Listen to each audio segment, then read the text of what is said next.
Ainsi donc, Robert Parker ne viendra plus jamais à Bordeaux pour goûter les primeurs. Oui, il se contentera désormais de goûter les millésimes en bouteille. Je ne sais pas si vous mesurez vraiment ce que ça signifie, c'est énorme. Robert Parker, c'est Bob l'éponge, avec tout ce qu'il a bu depuis 30 ans. Et là, on nous annonce qu'il raccroche pour de bon. C'est comme si on apprenait que demain, Julien Lepers s'arrêtait question pour un champion. C'est du même niveau. Moi, quand même, ça m'a toujours un peu étonné que ce soit un Américain qui fasse la pluie et le beau temps sur les vins de Bordeaux et d'ailleurs.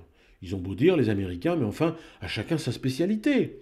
Je veux dire, en matière de maniement des armes et de massacres dans les centres commerciaux et les écoles, c'est les plus forts. On ne peut pas les concurrencer, ce sont des vrais spécialistes.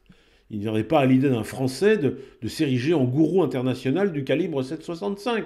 Ce serait même indélicat vis-à-vis des Américains. Mais eux, ça ne les dérange pas de venir expliquer aux Français, en particulier, comment faire du vin, avec un goût de barrique, de café ou de vanille. Parce que Bob aime ça, tout simplement. Pourquoi, on ne sait pas trop, ça doit remonter à la petite enfance. Il a trop regardé Pinocchio quand il était gamin. Du coup, les viticulteurs, je vous fais passer ce petit message, arrêtez l'infusion de barrique pour avoir de bonnes notes. Bob l'éponge raccroche. N'empêche, il va bien falloir trouver quelqu'un pour le remplacer. Et si pour les primeurs, on envoyait Tony Parker? Après tout, Tony et Bob font la même chose. Ils passent tous les deux leur journée avec un ballon à la main.